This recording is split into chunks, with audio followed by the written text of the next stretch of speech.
오늘은 예수 그리스도에 대해서 저와 여러분들의 은혜를 나누고자 합니다.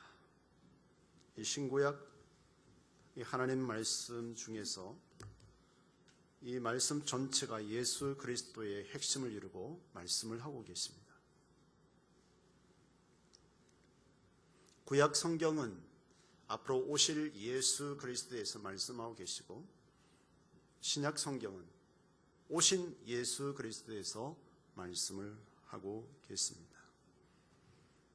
그리고 신약 성경은 하나님이 사람의 죄를 속량하시러 오신 예수 그리스도에서 말씀을 하고 계십니다. 원래 지금 2016년이죠. 1년이 언제부터 시작됐느냐? 예수님이 오실 때부터 그게 1년 시작해서 지금 오신 지 2016년 되었죠. 기원 전, 기원 후, BC, AD 이렇게 나누게 되죠. 예수님을 기준으로 해서 기원 전, 기원 후로 이렇게 나누게 되는 것을 볼 수가 있습니다. 그래서 예수님 오신 후 이 땅에 하나님이 사람 되어 오신 것은 2016년이 되셨다는 것을 볼 수 있습니다. 저번에도 제가 설교를 했지만 하나님은 하나님을 모델로 해서 우리를 최고의 걸작품으로 저와 여러분들을 창조하셨고, 어느 누구보다도 하나님은 저와 여러분들에게 복의 사람으로 살아라고 복을 주셨다라고 창세기 1장에 말씀을 하고 계십니다. 그런데 이 복을 가르친 사탄, 아담과 하와를 찾아와서 하나님과 같이 된다는 그 게임에 넘어가서 하나님으로부터 오는 모든 것을 가로막는 죄를 짓게 되고, 아담과 하와가 쫓겨남으로 인하여서 이제는 아담과 하와 이후 태어나는 저와 여러분 그리고 모든 후손들은 죄의 후손으로 전락하고 말았습니다. 하나님의 최고의 걸작품이요 하나님이 최고의 복 있는 사람으로 살기를 원했던 그 하나님의 계획 속에 사탄이 방역군이 되어서 걸림돌이 되었던 것을 볼 수가 있습니다.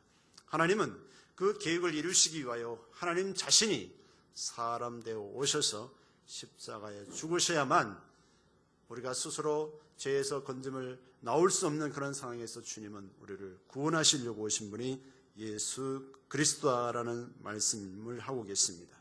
이미 창세기 3장 15절에도 여자의 후손으로 오실 것을 예언하셨고, 또한 730년 전부터 이사야 선지자를 통해서 예수님이 어떤 모습으로 어떻게 죽을 것까지 이사야 53장 4절에서 6절 말씀을 하고 계십니다. 이사야 53장 여러분 집에 가서 조용히 읽어보면, 깊이 묵상하면 읽어보십시오. 주님은 굉장히 우리가 사진 보면 굉장히 멋있는 얼굴로 나와 있는데 그렇지 않습니다. 연한 순 같고 마른 땅에 연한 순 같다라고 그렇게 기록하고 있습니다.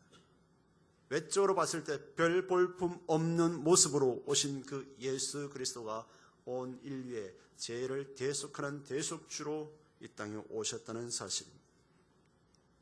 그러면 오늘 본문의 배경을 전체적으로 보면 예수님이 왜 이렇게 12 제자에게 물으셨을까요? 너희들은 나를 누구라 하느냐라고 질문을 하십니다. 마태복음 16장 15절에 보면 제자들에게 너희는 나를 누구라 하느냐라고 질문을 하십니다. 왜 이렇게 질문을 하셨을까요? 이 말씀하기 전에 먼저 첫 번째 질문을 주님이 하세요. 13절에 보니까 예수께서 가야사라 빌립보 지방에 이르러 제자들에게 물어 가라사대 사람들이 인자를 누구랴 하느냐라고 질문을 던지십니다. 왜 이런 질문을 하셨을까요? 당시에 이스라엘 사람들은 로마의 속국되어 있어서 지배를 당하고 있었습니다. 우리나라도 일본의 지배를 당하고 있었잖아요. 우리의 문화, 우리의 언어, 우리의 모든 것을 빼앗겼잖아요. 아직도 우리의 언어 속에 보면 일본의 그 언어들이 굉장히 많이 들어있습니다. 이 당시에도 이스라엘 백성들은 로마의 지배를 당하고 있었고 로마의 곡식을 바치고 로마의 통치를 받고 있는 때라 그들이 수천 대에 소망하고 기다리고 갈망하던 그 메시아를 그들 나름대로 정해놓은 것입니다. 모세가 애굽 땅에서 이스라엘 백성들을 이끌어낸 정치적인 메시아처럼, 노예에서 해방시키는 메시아처럼, 이 우리가 기다리는 메시아도 분명히 로마에서 지배당한 우리를 건져내는 그런 정치적인 메시아일 것이다 라고 생각하고 사람들이 그렇게 또 가르치고 그렇게 생각으로 가득 차 있었습니다. 그래서 예수님이 제자들에게 물어보시는 거예요. 너희들도 그렇게 생각하느냐? 예수님이 하시는 말씀, 내가 온 이 예수를 너희들도 정치적인 메시아로 생각하느냐? 이 생각은 어떠냐라고 주님은 질문하시는 거예요. 너는 나를 어떻게 생각하느냐? 무엇이라 생각하느냐? 너희들도 정치적인 메시아로 생각하느냐? 그 질문이에요. 주님이 그렇게 제자들에게 질문했을 때에 12 제자 중에 그래도 수제자라고 의시되면서 늘 그랬던 베드로가 먼저 대답하지요. 주는 그리스도시요 살아계신 하나님의 아들이시니이다 라고 고백합니다. 그래서 주는 그리스도다. 여러분, 그리스도라는 것은 구약의 말로는 메시아라는 뜻입니다. 메시아, 죄에서 자기 백성을 구원할 자, 메시아라고 여러분 마태복음 1장 21절에 그렇게 말씀해 주고 있습니다. 예수 이름 그 자체가 자기 백성을 저희의 죄에서 구원할 자이심이라 라고 말씀하고 계십니다. 그리고 살아계신 하나님의 아들이십니다. 이 원어에 보면 영원하신 생명으로 활동하시는 분이십니다. 예수님 당신은 영원한 생명을 가지고 계신 하나님 아들이십니다라고 베드로는 그렇게 고백을 하고 있습니다. 당신은 나의 왕이십니다. 나의 메시아이십니다라고 바로 이렇게 대답을 하는 것을 보고 예수님께서 여러분 성경 본문에 보면 그것은 네가 스스로 알게 된 게 아니라 하늘에 계신 아버지께서 깨닫게 해주셨다라고 베드로에게 그렇게 칭찬하는 것을 말씀해 주고 있습니다. 오늘 마태복음 1장 21절에 좀 전에 본 말씀, 아들을 낳으니 이름을 예수로 하라. 이는 그가 자기의 백성을 저희에서 구원할 자이심이라 하니라 그랬는데, 이 죄로 말미암아 하나님과의 단절이 오지요. 기도해도 기도가 안 되는 것입니다. 그리고 하나님의 약속한 이 성경 말씀의 복이 이루어지지 않습니다. 죄가 가로막고 있었어. 그리고 저주와 고통을 따르게 되고 마귀가 끊임없이 우리의 삶 속에 역사하고 끊임없이 그런 다음에 죽음 이후에는 불타는 지옥에 들어가는 것이 이 죄의 영향입니다. 이 죄 문제가 해결되지 아니하면 하나님과의 깊이 들어갈 수가 없습니다. 우리가 교회 나오자마자 하나님과 이런 문제를 단판을 지으셔야 돼요. 내가 먼저 죄인이라는 것을 고백되고 철저하게 내적인 죄, 외적인 죄, 행위로 지은 죄, 모든 것, 인간관계 문제, 하나님과의 관계 문제를 빨리 그것을 성산되지 않으면 신앙생활 태중에서부터 했다 할지라도 소용없어요. 소용없어요. 오히려 그 사람 때문에 자기 자신도 힘들어지고 가정도 힘들어지고 교회도 힘들어지고 하나님 나라가 엉망진창되고 만다는 사실.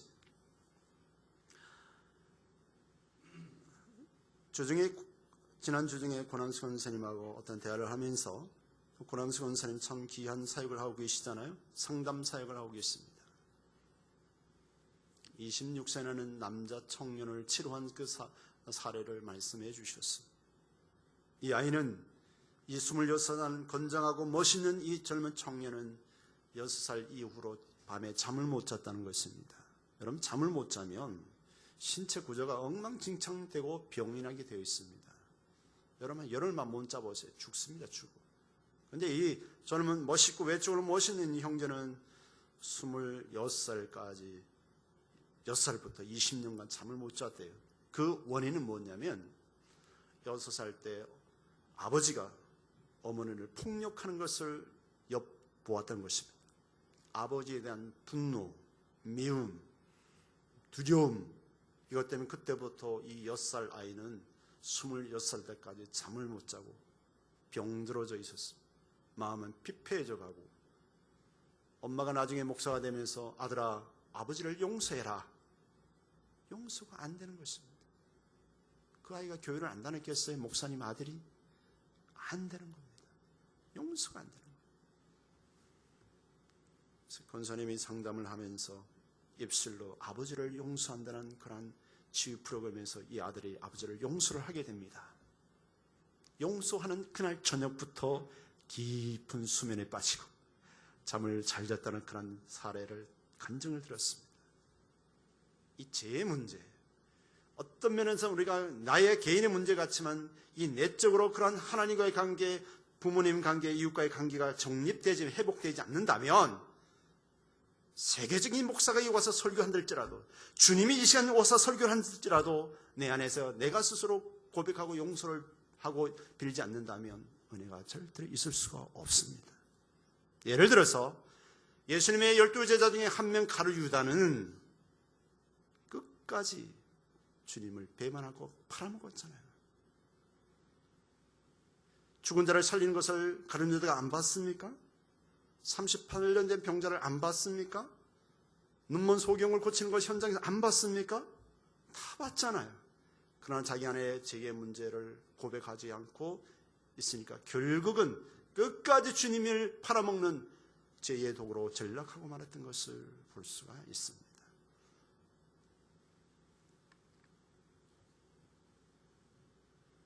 그리고 크리스트 김 그 상담사 거기 책에도 제가 읽어봤더니 60이 넘은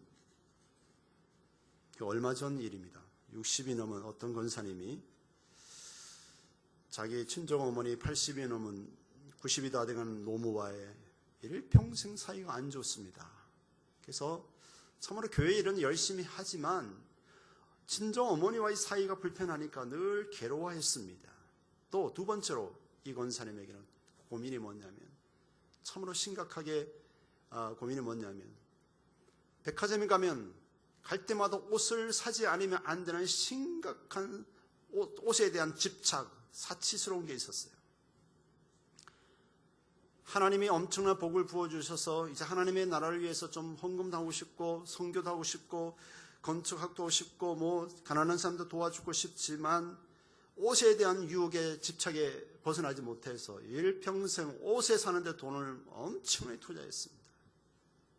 장롱이 차고 넘치고 또 방 한 칸에 옷이 차고 넘치고 그래서 이제는 옷을 교회 바자회에 또 갖다 주고 아는 사람 지인들에게 옷 나눠주고 그래도 늘 옷이 차고 넘칩니다. 스스로 하나님의 죄라는 것을 알면서도 고치려고 되지 않습니다. 이번도 이제 크리스트 김 상담사를 찾아가서 크리스트 김도 그 사람도 한국 사람인데 찾아 상담을 합니다. 그 문제를 놓고 이제 이분이 어디서 그 원인이 왔는지 하나님 앞에 질문을 하며 기도하기 시작합니다. 하나님, 이 문제가 어디서 왔습니까? 라고 질문하는데 하나님이 환상 가운데 이 친정 어머니가 딸을 4명을 낳았는데 이 권사님 마지막 네 번째인데 네 번째는 아들이니 하고 낳았는데 딸이거든. 옛날에 우리 어머님들이 저희 어머니 같은 경우도 아들 7이 낳아서 아무튼 괜찮지만 딸을 3명 놓고 아들 하나 낳았으면 대를 이어야 할 아들이 낳았으면 참 소원이 풀었을 텐데 또 딸을 놓은 거야. 그러니 이 가문에서 또 욕을 먹을 생각하고 또 그런 생각하니 복잡해지는 겁니다. 그래 죽어라. 탯줄도 안 굽고 아이를 갖다 우르무게 밀어놓고 자기도 미역국도 안 먹고 입을 덮어 쓰고 자기도 죽겠다라 그런 장면을 하나님 환상 가운데 보여주셨던 겁니다. 어릴 때부터 어머니에게 태어나자마자 어머니에게 거절감을 당한 그것이 이 아이 속에 있었던 것입니다. 그래서 일평생 동안 60이 넘도록 90이 다 돼가는 그 친정 어머니와 늘 사이가 안 좋아서 불행한 씨앗이 계속되었던 것. 이제 하나님이 보여주셨기 때문에 어머니를 용서하는 것을 보여주신 겁니다. 두 번째로 하나님이 10살 때 어떻게 생각나기를 바로 위에 셋째 언니가 어머니가 아주 이쁜 브라우스를 사가지고 그 셋째 언니를 주면서 입히길래 엄마 나도 그 브라우스 좀 사줘 이랬더니 야 셋째 언니는 아무거나 입혀도 이쁘지만 너는 아무거 좀 입어도 이쁘지 않아. 어머님이 이렇게 차별 대우를 한 거예요. 그것이 그냥 잊어버린 줄 알았더니 자기가 성장해서 결혼하고 돈을 좀 들어오자마자 그것이 안에 남아있어서 옷만 보면 이제 사는 거예요. 옷만 보면.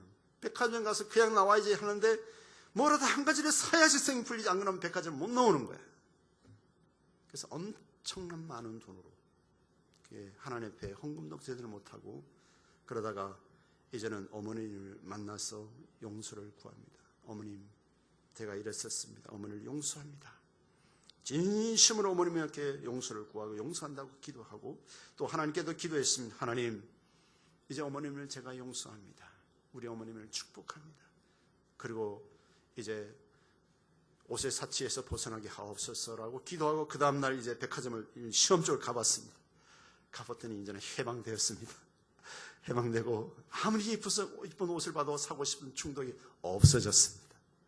우리가 이 마음속에 뿌리 잡고 있는 그런 죄의 뿌리들, 아담과 하와 이후에 태어난 우리 저와 여러분들은 어릴 때 아무리 뭐 남의 것 조그만 것 안 훔치고 상처 안 줘도 우리는 이미 죄의 뿌리에서 태어났기 때문에 다윗이 그랬잖아요. 내가 죄의 태중에서 내가 죄악 중에 출생했다 그랬잖아요. 이 권사님 그 해결됨으로 인해서 이제 남은 생에 하나님 앞에 또 많은 것으로 물질을 드리고 어머니와 사이가 좋아서 행복한 신앙생활을 시작했다는 그런 책을 읽어보았습니다. 여러분들은 어떻습니까? 혹시 사소한 것 같지만 그런 것이 여러분 하나님 앞에 깊이 나가는데 걸림돌이 되고 인간관계가 제일 힘들어지고 남편과 아내의 참으로 귀하게 여겨야 할 그러한 사이들이 말대로 원수같이 여겨진다면, 꼴보기 싫은 그런 존재로 된다면 누가 문제일까요? 남을 바라보지 마시고 내 자신을 하나님 앞에 비춰보시기를 주님을 축원합니다. 그렇지 않으면 나이 들어서 병들어서 이제 마지막 갔을 때 땅치고 후회하지 마시고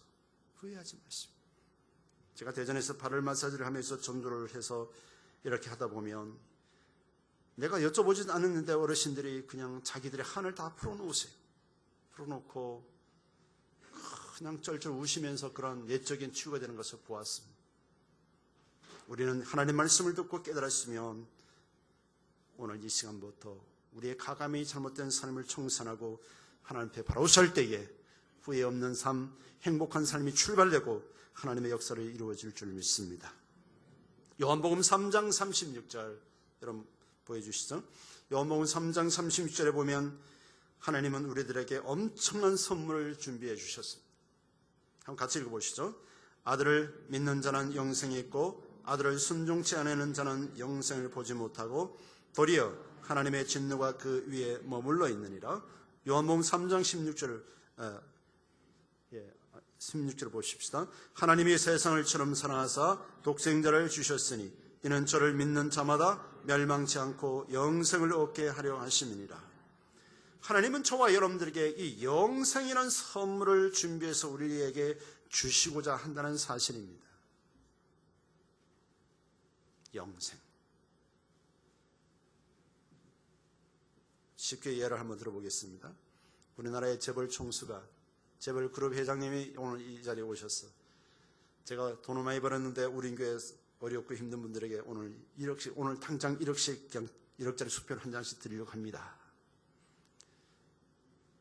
그럼 오늘 여러분 이 재벌 그룹 회장님이 오셔서 1억씩을 여러분들이 준다 할 때 여러분 오늘 받으시겠습니까? 아니면 한 1년 정도 기다렸다가 받겠습니다. 그때 와서 다시 와 주실래요? 아니면 한 3년 있다 다시 오세요. 네, 그때 받을게요. 여러분 그런 사람 보고 뭐라 그러겠어요? 야, 이 바보 등신아. 야, 이 바보냐 청치냐 또라이냐? 그러진 않을 거예요. 지금 공짜로 준다는데 하나님이 오늘 말씀하시는 거예요. 오늘 내가 너에게 영생을 주겠다. 오늘 주님이 말씀하시는 거예요. 조건은 없어. 단 하나님이 사람 되오신 예수 그리스도를 마음속에 영접하기만 하면, 입으로 고백하기만, 진심으로 고백하기만 하면 내가 영생을 선물해 주겠다. 할렐루야. 엄청난 우리 선물 받고도 기쁨도 없고 즐거움도 없고 그냥 그것을 그냥 돈 몇 푼에 팔아먹고 그냥 가볍게 얘기할 때가 얼마나 많은지 몰라요. 하나님의 깊은 사랑을 알게 되면요, 날마다 눈물 흘려도 아깝지 않고 뭘 해도 아깝지 않고 내가 몸을 들여도 아깝지 않고, 이게 성령의 사람이라고요. 성령의 사람. 예수님이 마태복음 20장 28절에 말씀하셨죠. 인자가 온 것은 섬김을 받으려 함이 아니요 도리어 섬기려 하고 자기 목숨을 많은 사람의 대성물로 주려 함이니라. 로마서 3장 23절 24절 보겠습니다. 시작. 모든 사람이 죄를 범하였으며 하나님의 영광에 이르지 못하더니 그리스도 예수 안에 있는 구속으로 말미암아 하나님의 은혜로 값없이 의롭다 하였음을 얻은 자 되었느니라. 아멘. 우리가 살다 보면 때로는 빚을 질 수가 있습니다. 그렇죠? 남을 빌릴 수도 있고 은행의 대출을 빌려줄 수 있는데, 근데 기업을 운영하다 보면 때는 부도가 나버립니다. 그러면 내가 감당할 수 없는 부도가 날 수 있어요. 내가 도저히 갚을 수 없으면 그냥 요즘 법이 있어서 파산 신고를 내잖아요. 그래서 내가 갚을 수 없을 때 국가가 이제 채무를 담당하고 그렇게 해주는데, 때로는 우리는 갚을 수 없는 게 또 하나님 앞에 하나가 있습니다. 돈으로도 우리의 힘으로도 우리의 노력으로도 우리의 어떤 선한 일로도 갚을 수 없는 게 있어요. 그것이 죄라는 것입니다. 죄. 오직 하나님, 죄 없으신 하나님이 대신 하나님이 사람들이 오셔서 죽지 아니하시면 갚을 수 없는 것이 이게 죄라는 사실입니다. 그래서 예수님이 오신 목적이 그랬잖아요. 자기 목숨을 많은 사람의 대성물로 주려 함이니라. 내 죄값을 예수님이 대신 갚아주셨다. 이 말씀이 대성물로 주려 합니다. 이 말씀입니다. 모든 사람이 죄를 범했다. 죄를 얘기하면 좀 알레기성 반응 일으키는 그런 사람들이 있어요. 자칭 어릴 때보다 좀 깨끗하고 도덕적으로 좀 살았다는 사람들은 죄에 나오면 이상하게 반응을 해요. 그런데 이걸 아셔야 돼요. 여러분, 아담과 하와 이후에 태어나는 모든 사람들은 이미 죄 가운데서 태어나기 때문에 죄인의 후손을 태어났기 때문에 다 죄인이라는 사실을 아셔야 돼요. 저도 어릴 때 좀 범생으로 깨끗하게 살았거든요. 근데 붕괴 때 하나님의 말씀 듣고 은혜 받아 보니까 나도 죄인이더라고. 친구들하고 뭐 복숭아 서리하고 가을 되면, 여름에 복숭아 서리하고 가을에는 저녁에 심심하니까 사과 서리하고 그럴 때 나는 안 들어가고 망 봤거든. 망 보면 나는 죄가 아닌 줄 알았어. 공범이에요, 공범. 그러면서 나 어릴 때 은근히 하나님 모를 때요. 나는 그래도 너희보다 좀 낫다. 그랬더니 성경 딱 보니 너희 막 공범이야, 공범. 자식아, 공범이야. 하나님 앞에 회개하고 솔직히 행동으로 막 친구들 때리는 것보다도 학교 다닐 때도 아이들을 말려주는 이런 스타일이었거든요. 그런데 우리 안에 늘 내 안에서 때로는 사람들을 미워하고 나쁜 생각들을 품었던 것이 내적인 죄를 하나님은 깨닫게 해주시더라고요. 외적인 행동인 죄뿐만 아니라 내적인 속에서 도록 추억한 생각들을 품었던 사람을 미워했던 그런 생각들을 하나님께 회개하게 되었습니다. 철저하게. 그럴 때 하나님의 성령이 임하는데 얼마나 강하게 임했든지 내 인생이 180도 달라졌어요. 얼마나 평안한지, 그 평안함은 말로 표현할 수가 없어요. 인간의 언어는 표현할 수 없는 그런 평안함이 주님이 주셨어요. 요한복음 14장 27절에 여기 인쇄문은 내용 안 나왔습니다만은 보면 내가 세상에 줄 수 없는 평안을 너에게 준다라고 주님 말씀하셨잖아요. 그런 평안이 내게 임했고 그때 이후부터 하나님께 기도와 말씀 헌신되면서 하나님의 능력 있는 그리스도의 삶으로 이끌어 주신 것을 저희 삶 속에 늘 느끼며 살아왔습니다. 오늘 인격적으로 예수님을 영접하고 믿기만 하면 나의 모든 죄의 문제가 해결된다는 것입니다. 해결된다는 것입니다. 로마서 5장 8절에 보면 우리가 같이 봅시다. 우리가 아직 죄인되었을 때에 그리스도께서 우리를 위하여 죽으심으로 하나님께서 우리에게 대한 자기의 사랑을 확증하셨느니라. 인간의 힘으로는 갚을 수 없는 죄를 어떻게 사함을 방법이 없는 그것을 죄인이 되었을 때 그리스도께서 우리를 위해서 죽으셨다. 무엇 때문에? 나의 죄 때문에 죽으셨다는 거예요. 죄 때문에. 그 예수님을 믿기만 하면 나는 죄인이 의인으로 바뀌게 되는 것입니다.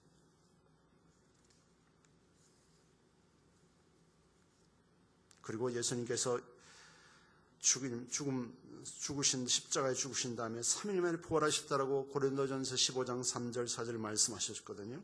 성경대로 그리스도께서 우리 죄를 위하여 죽으시고 장사 지낸 바 되었다가 성경대로 사흘 만에 다시 살아나사라고 말씀합니다.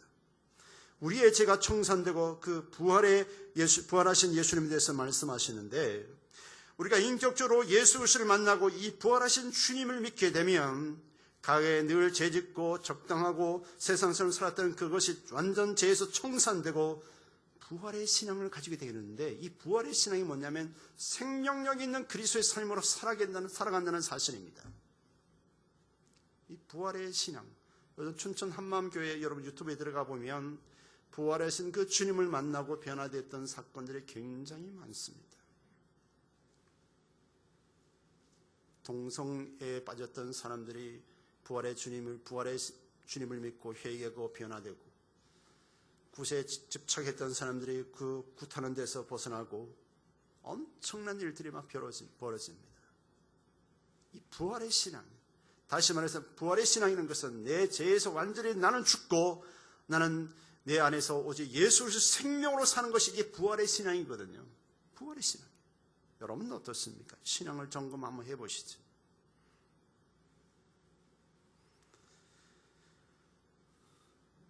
요한복음 14장 6절에 예수께서 말씀하십니다. 예수 그리스도만이 하나님께 이르는 유일한 길이라는 것을 말씀하시죠. 내가 곧 길이요 진리요 생명이니 나로 말미암지 않고는 아버지께로 올 자가 없다라고 말씀합니다. 오직 하나님께 이르는 길은 예수 그리스도라고 말씀하고 계십니다. 그리고 요한복음 1장 12절에 영접하는 자 곧 그 이름을 믿는 자들에게는 하나님의 자녀가 되는 권세를 주셨으니, 권세 주신다. 권세. 교통경찰이 호각 쫙 꾸면 150km 달리던 차도 쫙 쓰잖아요. 국가에 주은 권세를 주었잖아요. 우리도 예수님을 영접하게 되면 하나님의 권세를 가지신다니까요. 가정에 있는, 제가 철학기도 때 기도하지만 예수님 명령을 선포할지어다, 아픈 환자들을 떠나갈지어다 선포하고 명령하고 그러잖아요. 주님이 주신 권세를 사용하는 겁니다. 여러분들도 사용하십시오. 물러가라 그러면 못 간다. 사탄이 야 그렇게 내가 갈 것 같냐? 내가 이래봐도 영적인 존재인데 안 간다. 너 보니까 너 꼬라지 난 짓밟고도 남을 힘이 있다. 사탄이 그런 거죠. 예수의 권세를 명령하고 선포하는 겁니다. 우리 가정에서 그러는 저주를 좀 원수마귀를 묶음을 떠나갈지어다 명령하고 선포하고 부르짖으세요. 명령하셔야 돼요. 요한계시록 3장 20절에 말씀합니다. 볼지어다 내가 문 밖에 서서 두드리노니 누구든지 내 음성을 듣고 문을 열면 내가 그에게로 들어가 그로 더불어 먹고 그는 나로 더불어 먹으리라. 뭔 말입니까? 귀신들은 비인격적이기 때문에 우리에게 속에 그냥 막 들어와 버립니다. 분노하면 그냥 들어와 버리고 그게 신대를 가지고 무당하고 막 그러잖아요. 주님은 인격적으로 말씀하십니다. 네가 마음의 문을 열래? 그럼 내가 들어가서 너의 주인 되고 너를 이끌어 갈게. 인격적으로 주님을 영접하셔야 돼요. 그러면 주님 말씀하시죠. 내가 문 밖에 서서 두드린다. 때로는 말씀으로 두드리고 기도하는 가운데 두드리고 찬양할 때도 두드리고 사람과 교제하는 가운데 주님이 말씀의 문을, 마음의 문을 두드리십니다.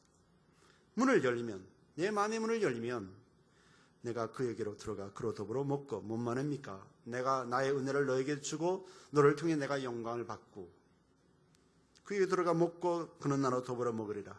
나는 하나님께 영광 드리고 또 나는 은혜를 받아서 내 은혜에 또 복을 받고 살아가고 하나님 받은 은혜를 나눠주고, 이러한 누림을 말씀해 주는 것이거든요. 여러분은 어떻습니까? 한 주 동안 살아오면서 그렇게 사셨는지요? 그래서 그리스도를 요한복음 1장 12절에 영접한다는 것은, 그리스도를 영접한다는 것은 굉장히 중요한 의미를 가지고 있습니다. 이 그리스도를 영접한 뜻은 이제는 나 중심에서 하나님의 중심으로 살아가겠습니다라는 고백이 예수님을 영접한다는 뜻입니다. 그러면 오늘 이 시간 이제 세례교인이 되고 집사가 되고 그래도 자칭 우리 교회에 오래 다녔고 이런 분들, 여러분들이 진정한 예수님 영접했던 표시라면 나 중심에서 하나님 중심대로 살아가는 것이, 그런 사람이 곧 예수님을 영접하는 사람, 영접한 사람의 모습이라는 사실입니다. 여러분 스스로 말씀 가운데 한번 생각해 보시길 바랍니다. 그래서 내 안에 들어오셔서 내 죄를 용서하시고 하나님이 원하시는 사람이 되도록 그리스도께 나를 맡기는 것이 그리스도를 영접하는 것이라는 말입니다. 주님, 오늘 제가 직장을 갑니다. 나를 인도하시옵소서. 주님, 제가 이런 사업을 앞두고 있습니다. 주님, 좀 가르쳐 주십시오. 가르쳐 주십시오. 물어보십시오. 특별히 사업하시는 우리 집사님들, 하나님께 물으십시오. 권사님들 마찬가지. 하나님께 물으십시오. 하나님은 어떻게 하면 좋겠습니까? 사업하시는 모든 성도님들은 하나님께 물으셔야 돼요. 내 주인 되신 주님, 어떻게 하면 좋겠습니까? 라고 기도하면 하나님이 놀랍게 상상할 수 없는 그런 지혜를 가르칠 때가 많을 겁니다. 하늘의 지혜로 가르쳐 주십니다. 우리는 정치적으로 봐도 30년을 내다보지 못하고 보육 정책을 세워놨다가 엉망진창됐잖아요. 30년 전에는 아이 둘, 셋 놓으면 벌금 시킨다 막 그러놓고 뭐 노래도 막 한 집에 하나씩 나오고 잘 키우자. 안 그러면 한 집 건너씩 하나씩 놓자 뭐 엉뚱하게 해놨다가 지금 보육에 아이들이 너무 없어가 국가가 이러다 한 4, 50년 지나면 나라가 없어진다 뭐 100년 후에 나라가 없어진다 그랬다가 이제는 둘째 아이, 셋째 아이 놓으면 국가에서 돈 대주겠다. 이 사람들의 정책이라는 게 그래요. 50년도 내다보지 못하지만 하나님께서는 저와 여러분들이 향하신 계획함은 앞으로 이런 기업이 망할 것 같으면 하나님 그 길을 인도하지 않으세요. 하나님 바보 아니잖아요. 기도하면 내가 하나님 영광을 위해서 어떤 사업을 했는데 하나님 가르쳐 주십시오 할 때 비록 내 눈에는 선하고 좋아 보이지만 하나님은 야, 그 앞 10년 후에 그거는 사냥감이야. 사냥감. 망하는 직종이야. 안 돼. 막으시면 가지 말아야지. 당장 눈에 보이니까 그걸 쫓아갔다는 나도 망하고 남도 망하게 만든다는 사실. 하나님께 물어보셔야 돼요. 내 인생을 주님께 맡기는 그러한 삶. 그러려면 우리가 말씀을 보아야 되고 기도해야 되고 주님과 인격적으로 끊임없이 교제하고 만나셔야 돼요. 하나하나 놓고 여러분 기도하십시오. 어떻게 하면 좋겠습니까? 성령님 도와주십시오. 제가 전에도 말씀드렸지만 어떤 목사님을 참 힘들어서 도와주려 할 때 성령님께 물어봤어요. 내가 도울까요? 돕지 말래요. 이제 목사 된 지 2년 지난 그 목사님이신데 내가 그를 재정적인 물질의 주인이 하나님이라는 것을 내가 하나님이라는 것을 내가 그를 훈련 중이다. 돕지 마라. 진짜 그분은 월세가 10개월 밀려있고 핸드폰 전화 요금을 못 내서 전화도 안 되고 그런 상황 인간적으로 봤을 때 막 돕고 싶지요. 나도 없지만 돕고 싶지만 하나님 돕지 말래. 내가 훈련 중이다라고 말씀하세요. 여러분들이 선한 일을 할 때도 물어보고 하셔야 돼. 내가 돈이 있으니까 도와준다. 그게 아니야. 하나님 물어보셔야 돼. 어떻게 하면 좋을까요? 하나님? 지출할까요?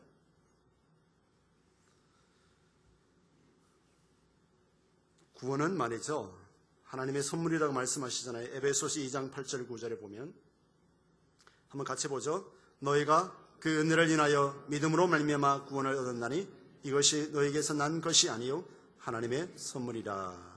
행위에서 난 것이 아니니 이는 누구든지 자랑치 못하게 함이니라. 행위에서 난 것이 아니니 네 수고에서 얻은 구원이 아니고 네가 잘려서 얻은 게 아니고 하나님의 선물이다 라고 말씀합니다. 그러니까 우리가 먼저 예수 믿고 구원의 선물 받았으면 먼저 믿었으면 우리가 믿지 않는 자들을 불쌍히 여기고 계속 그분들에게 하나님의 구원의 선물 받을 수 있도록 전도하고 증인된 삶을 사셔야 돼요. 원래 우리 장로님 비롯해서 적어도 집사님들까지는 하루에 1년에 한 명씩은 전도하십시다. 우리 하나님 앞에 한번 약속을 한번 해볼까요? 한 명 이상. 한 명. 여러분 우리 교단의 그 동선 장로계 박재현 목사님 교회는요. 서울이 집사님 한 명당 10명 전도 못하면 1년에 100만 원 헌금하셔야 돼요. 성교비로 내놔야 돼요. 여러분 그 교회 안 간 걸 감사히 여기십시오. 그 성도님들을 그걸 하신다는 사실이에요. 10명 전도 못하면 20명 전도하지 못하면 헌금을 하신다는 겁니다. 그래서 그 교회가 미자리 교회를 엄청난 많은 미자리 교회를 돕고 있어요. 그 돈 가지고. 그래서 그분들은 적어도 한 명 이상 전도하려고 굉장히 노력하고 그 교회는 폭발적으로 부흥하고 있어요. 예수 그리스도 나를 구원하신 구원의 선물을 주신 예수 그리스도를 원래는 진짜 장로님부터 저도 3월달부터 전도 나갈 겁니다. 기대하십시오. 전도 나갈 겁니다. 하나님 앞에 작정하고 서운하고 온 사람이에요. 지금 너무 춥고 지금 정리 단계가 그렇기 때문에 3월달부터 나갈 겁니다. 하나님이 엄청난 많은 사람을 붙일 겁니다. 여러분 나갈 때 기회가 되면 하지만, 다음에 하지만, 성경을 더 배워서 하지면 천만에 그 사탄의 속삭임입니다. 만나는 사람마다 기회가 되면 전하는 겁니다. 예수 믿으십니까? 우리 교회 한번 가보실래요? 우리 교회 참 좋은 교회인데 가보십시다. 전도하셔야 됩니다. 진짜 원래 한 명 전도 못하면 저부터 물러나가겠습니다. 목사직이 물러나겠습니다. 진짜 전도하십시다. 두려우세요? 아멘 소리. 우리 재직들만 한 분만 전도하면 교회가 차고 넘칩니다. 여러분, 우리 교회를 둘러보면 빈자리 많잖아요. 진짜 우리는 부끄러운 줄 아셔야 돼요. 네, 부끄러운 줄 아셔야 돼요. 주님이 말씀합니다. 여러분, 마태복음 16장 27절. 마태복음 16장 27절 같이 한번 읽어보도록 하죠. 시작. 인자가 아버지의 영광으로 그 천사들과 함께 오리니 그때 각 사람의 행한 대로 갚으리라. 하나님의 엄청난 구원의 선물 주시고 하나님 은혜를 주셨는데 아버지의 영광으로 천사들과 함께 오실 재림의 예수 그리스도를 말씀하는 겁니다. 오실 예수님, 재림하실 주님을 말씀하거든. 한 분은 오시는 것입니다. 그 주님을 바라보고 우리는 마라나타 어서 오시옵소서. 그 주님을 바라보고 전도하셔야 됩니다. 그리고 지금부터 기도해야 하나님이 전도 대상 붙여주시고 전도의 문이 열리기 시작하는 겁니다. 그 박재열 목사님 교회 가면요, 태신자 전도 수첩을 막 적어내게 해요. 한 몇십 명씩 적어내게 해서 매주 전도하게 하고 이렇게 하거든요. 우리만 하는 게 아니라 이제는 우리 주위의 사람들까지 복음을 들어가도록 증인된 삶을 사셔야 돼요. 네, 우리가 거래처 하는 사업을 하신 분들은 하나님께서 귀한 사람들을 만나게 하시니까 돈만 벌 생각하지 마시고 그분들에게 복음을 전파하십시오. 하나님이 그렇게 많은 사람을 만나게 하신 이유는 영혼 구원하라고 사업장 주신 걸 믿고 복음을 전하면 하나님이 더 많은 사람으로 보내주시고 역사하실 것입니다. 오늘 저는 여러분들에게 이미 예수님 영접하고 잘 신앙생활한 분도 있지만 아직도 예수 그리스도를 인격적으로 영접하지 못한 분들에게 한번 기도를 따라하기를 원합니다. 다들 한 눈을 좀 감으시고 제 기도를 이미 예수님 영접한 분들도 큰 소리를 한번 따라해 주시길 바랍니다. 주 예수님, 나는 주님을 믿습니다. 십자가에서 죽으심으로 내 죄값을 담당하시니 감사합니다. 지금 나는 내 마음의 문을 열고 예수님을 나의 구주, 나의 하나님으로 영접합니다. 나의 죄를 용서하시고 영생을 주심을 감사합니다. 나를 다스려 주시고 나를 주님이 원하시는 사람으로 만들어 주옵소서. 예수님 이름으로 기도합니다. 아멘. 눈을 뜨시고 주님은 오늘 저와 여러분들의 질문하십니다. 너는 나를 누구라 하느냐? 베드로처럼 그렇습니다. 주님은 그리스도시요 살아계신 하나님이십니다. 이제는 내 중심에서 하나님 중심으로 살겠습니다. 이게 고백이거든요. 우리 말씀 잠깐 생각하면서 주님, 베드로의 고백처럼 내가 그렇게 살아가겠습니다. 이제 나의 주인 자리에 내가 내 주인 삼았던 거 내가 내려놓고 주님이 나의 주님을 고백하며 살아가겠습니다.